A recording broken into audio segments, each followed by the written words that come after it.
Hi kapatid! This time, gawa naman tayo ng masarap na rolls bread. Pwedeng pang negosyo, pang merienda. Madali lang gawin, ganito lang. Sa isang mixing bowl, combine lang natin lahat ng ingredients. Mix lang muna natin ang milk, yeast at sugar. Mix well. Then, ilagay natin ang butter, eggs, mix lang ulit. Saka natin ilalagay ang flour, salt at bread softener. Using rubber spatula, minix ko lang bago ko ginamitan ng electric mixer. Sa electric mixer, nasa 8 to 10 minutes para mapakinis at magi-elastic ang ating dough. Kapag naman mano-mano, nasa 12 to 15 minutes.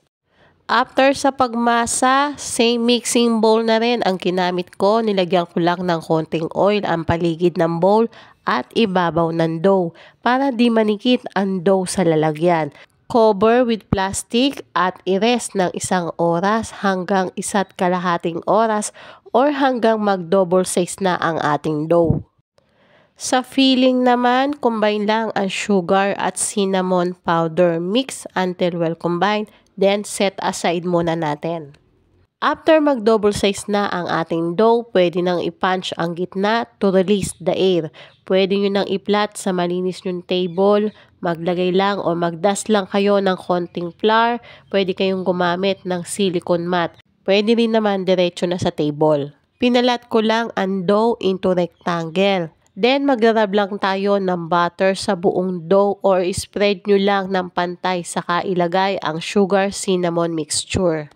Unti-unti nyo lang i-roll tulad ng ginagawa ko at ikakat sa size na gusto ninyo. Gumamit lang ako dito ng ruler para pantay-pantay ang lahat ng aking cinnamon rolls. Diniretso ko na nilagay sa foil pan. May sarili din itong takip kaya ito na rin yung pinang-cover ko para sa second proofing. I-rest ng 45 minutes or hanggang mag-double size bago i-bake sa preheated oven. Sa frosting naman, combine ang cream cheese, butter, vanilla at icing sugar. Beat using electric mixer until it becomes smooth. At kapag malamig na ang cinnamon roll, saka ko nilalagyan ito ng frosting. Spread lang ng maayos sa ibabaw, saka ko nilalagay ang kanilang takip.